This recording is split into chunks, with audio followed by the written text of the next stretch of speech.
ಜೋಳ ಖರೀದಿ ಕೇಂದ್ರ ಆರಂಭಿಸಬೇಕು, ಇಲ್ಲವಾದರೆ ರೈತರೊಂದಿಗೆ ಬೀದಿಗಿಳಿದು ಹೋರಾಟ ನಡೆಸುವುದಾಗಿ ರಾಜ್ಯ ರೈತ ಸಂಘ ಹಾಗೂ ಹಸಿರು ಸೇನೆಯ ರಾಜ್ಯ ಪ್ರಧಾನ ಕಾರ್ಯದರ್ಶಿ ಅಮೀನ್ ಪಾಷಾ ಗುಡುಗಿದ್ದಾರೆ. ಸಿಂಧನೂರಿನಲ್ಲಿ ಮಾತನಾಡಿದ ಅವರು, ಜೋಳ ಕಟಾವಾಗಿ ತಿಂಗಳುಗಳು ಗತಿಸಿದ್ದರೂ ರಾಜ್ಯ ಸರ್ಕಾರ ಮಾತ್ರ ಇಲ್ಲಿಯವರೆಗೂ ಜೋಳ ಖರೀದಿ ಕೇಂದ್ರ ಆರಂಭಿಸಲು ಕ್ರಮ ಕೈಗೊಂಡಿಲ್ಲ. ಜೊತೆಗೆ ಮುಂಗಾರು ಬೆಳೆಗೆ ನೋಂದಣಿ ನಡೆಸಿದ್ದು, ಹಿಂಗಾರು ಹಂಗಾಮಿನಲ್ಲಿ ಬೆಳೆದ ರೈತರ ಬೆಳೆಗಳನ್ನ ಖರೀದಿ ಮಾಡುವಲ್ಲಿ ಸರ್ಕಾರ ಸಂಪೂರ್ಣ ವಿಫಲವಾಗಿದ್ದು ನೋಂದಣಿ ಆರಂಭಿಸಿಲ್ಲ ಅಂತ ಕಿಡಿಕಾರಿದ್ರು. ಇನ್ನು 3-4 ದಿನಗಳಲ್ಲಿ ನೋಂದಣಿ ಹಾಗೂ ಖರೀದಿ ಕೇಂದ್ರ ಆರಂಭಿಸದಿದ್ದರೆ ರಾಯಚೂರು ಜಿಲ್ಲೆಯ ಎಲ್ಲಾ ರೈತರೊಂದಿಗೆ ಬೀದಿಗಿಳಿದು ರಸ್ತೆ ತಡೆ ಚಳವಳಿ ನಡೆಸಲಾಗುವುದು ಅಂತ ಎಚ್ಚರಿಕೆ ನೀಡಿದರು.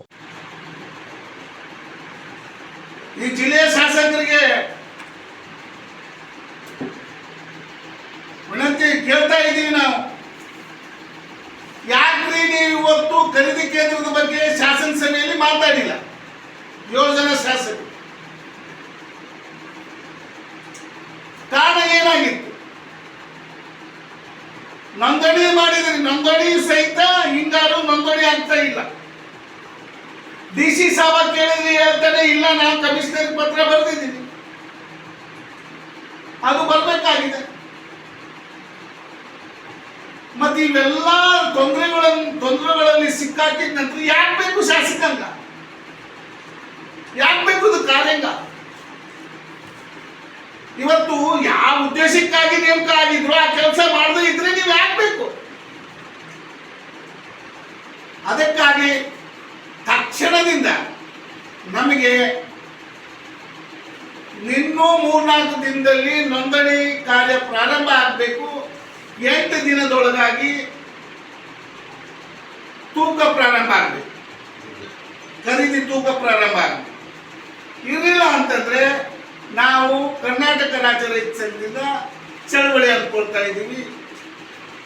ನಾವು ಕೆಲವು ರಸ್ತೆ ತಡೆ ಚಳವಳಿ ಮೂಲಕ ಸರ್ಕಾರಕ್ಕೆ ಎಚ್ಚರಿಕೆ ಕೊಡುವಂತ ಕೆಲಸ ಮಾಡಿ, ಅದೇ ಮೊದಲನೇದಾಗಿ ಚಳವಳಿ ನಮ್ಮ ಪೋತ್ನಾಳ ಕ್ಲಾಸಿಗೆ ಘೋಷಣೆ ಮಾಡ್ತೀವಿ. ಇನ್ನೂ 4 ದಿನದೊಳಗಾಗಿ ಈ ಸರ್ಕಾರಗಳು ಈ ಪ್ರಕ್ರಿಯೆಯಲ್ಲಿ ಖರೀದಿ ಕೇಂದ್ರ ಪ್ರಕ್ರಿಯೆಯಲ್ಲಿ ತೊಡಗದೇ ಇದ್ದರೆ ಇನ್ನೂ 4 ದಿನದಲ್ಲಿ ನಾವು ಪೋತ್ನಾಳ ಕ್ರಾಸ್ನಲ್ಲಿ ರಸ್ತೆ ತಡೆ ಮಾಡ್ತೀವಿ. ಅದೇ ರೀತಿ ಅದಾದ ನಂತರ ಅರಗಿನ ಮರ ಮಾಡ್ತೀವಿ, ಅದಾದ ನಂತರ ಕುನುಟಗಿ ಸರ್ಕಲ್ ಮಾಡ್ತೀವಿ, ಸ್ತ್ರೀಪುರಂ ಜಂಕ್ಷನ್ ಮಾಡ್ತೀವಿ. ಇದೆಲ್ಲ ಮಾಡಿದ್ವು ಸರ್ಕಾರ ಹೋಗ್ಲಿಲ್ಲ ಅಂತಂದ್ರೆ ಸಿನ್ನೂರು ಬಂದ್ ಮಾಡುವಂತ ಪ್ರಕ್ರಿಯೆ ಕೈಯಾಗ. ಚುನಾವಣೆ ಹತ್ರ ಬಂದಂಗೆ ನಾನು ರೈತನ ಮಗ, ಈ ದೇಶದ ಅನ್ನದಾತನ ಮಗ, ಈ ದೇಶದ ಅನ್ನದಾತ, ಅಯ್ಯೋ ನೀನೇಪ್ಪ ಭಗವಂತ ಅಂತೇಳಿ ಹೇಳುವಂಥದ್ದಷ್ಟೇ ಮಾಡ್ತಾ ಇದ್ರು. ಹೌದು, 224 ಜನ ಶಾಸಕರಿಗೂ ಸಹಿತ ಗೊತ್ತಿತ್ತು, 24 ಜನ ಶಾಸಕರಿಗೂ ಮತ್ತು MLCಗಳಿಗೂ ಗೊತ್ತಿತ್ತು ಹಿಂಗಾರು ಖರೀದಿ ಕೇಂದ್ರ ನೋಂದಣಿ ಪ್ರಾರಂಭ ಆಗಿಲ್ಲ ಅನ್ನೋದು. ಶಾಸಕರಾಗ್ಲಿ MLCಗಳಾಗ್ಲಿ ಏನಾದರೂ ಪ್ರಯತ್ನ ಮಾತಾಡಿದ್ರ ಶಾಸನಸಭೆಯಲ್ಲಿ? ಇವ್ರ ಖರ್ಚಿನಲ್ಲಿ ಇವ್ರಿಗೆ ಬರ್ತಕ್ಕಂಥದ ಈ ತಾಲೂಕಿನಲ್ಲಿ ಸಂಪೂರ್ಣ ಭ್ರಷ್ಟಾಚಾರ ತಾಂಡವಾಡ್ತಾ ಇದೆ. ಇದನ್ನು ಕಂಟ್ರೋಲ್ ಮಾಡೋದಕ್ಕೆ ಯಾರಿಂದಲೂ ಸಾಧ್ಯ ಆಗಿಲ್ಲ. ಅವರು ಪೀರಿಯಡ್ನಲ್ಲಿ ಭ್ರಷ್ಟಾಚಾರ ನಡೀತೆ ಅಂತ ಹೇಳಿದ್ರು ಹಿಂದಿನ ಶಾಸಕರ ಪೀರಿಯಡ್ನಲ್ಲಿ. ಇವ್ರ ಗೆದ್ದ ನಂತರ ಏನು ಭ್ರಷ್ಟಾಚಾರ ಕಡಿಮೆ ಆಗಿಲ್ಲ, ಅದೇ ನಡೀತಿದೆ ಭ್ರಷ್ಟಾಚಾರ. ಯಾಕೆ ಅವ್ರಿಗೆ ಬೈದಿರೋರು ಈಗ ಭ್ರಷ್ಟಾಚಾರ ಕಡಿಮೆ ಮಾಡಲಿಲ್ಲ? ಇದು ಉತ್ತರ ಕೊಡಬೇಕಾಗುತ್ತೆ ಶಾಸಕ.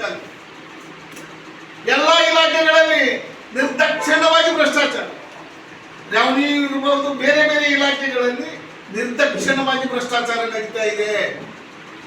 ಇದು ಕಡಿವಾಣ ಆಗದೆ ಇದ್ರೆ ರೈತರು ಕಾನೂನು ಕೈಯಲ್ಲಿ ತಗೊಳ್ಬಹುದು, ಅನುಮಾನ ಇಲ್ಲ. ಬಳಗದ ಯಾವತ್ತಿಂದ ಮಾಹಿತಿ ಇದೆ.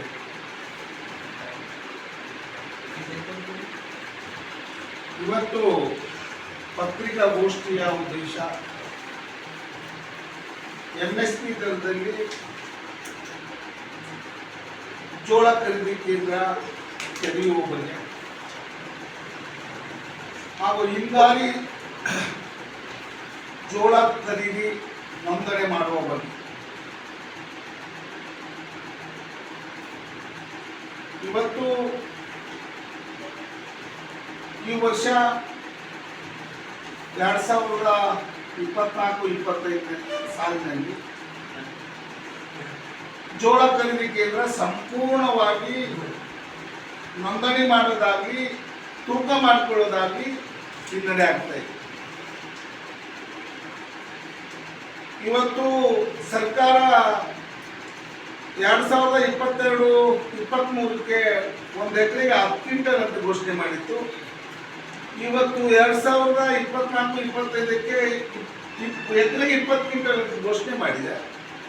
ಆದರೆ ರೈತರಿಗೆ ಮೂಕ್ಕೆ ತುಪ್ಪ ಹಚ್ಚಿದ್ದಾರೆ ಹೊರತು ಇನ್ನೂ ನೋಂದಣಿ ಕಾರ್ಯ ಪ್ರಾರಂಭ ಆಗಿದೆ. ರೈತರ ಕಷ್ಟಗಳು, ರೈತರ ಬಗ್ಗೆ ಕಾಳಜಿ ಇರುವಂತ ಸರ್ಕಾರಗಳು ಚುನಾವಣೆ ಬಂದಾಗ ನಾವು ರೈತರ ಮಕ್ಕಳು ಅನ್ನೋದನ್ನು ಬಿಟ್ರೆ ಈ ರಾಜಕೀಯ ಪಕ್ಷಗಳು ರೈತರಿಗೆ ಏನು ಮಾಡಿಲ್ಲ.